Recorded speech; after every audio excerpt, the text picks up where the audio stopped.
The question is 72 divided by bracket 6 plus 3 bracket close multiplied by bracket. 10 minus 2 according to the PEMDAS rule.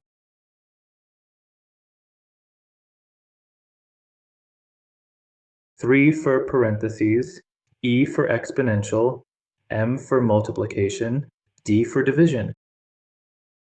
A for addition, S for subtraction.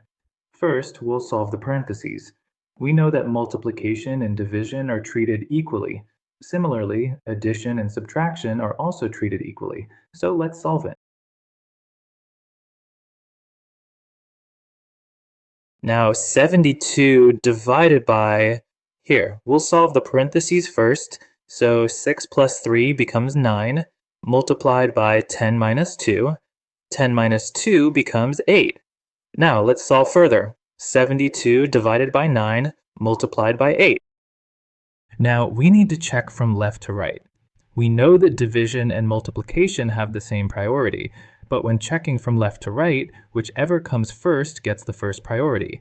Here, division comes first, so division gets the first priority and multiplication the second. So let's solve further. 72 divided by 9, then multiplied by 8. 72 will be divided by 9. That gives us 8 now. 8 times 8 equals 64. This is the right answer.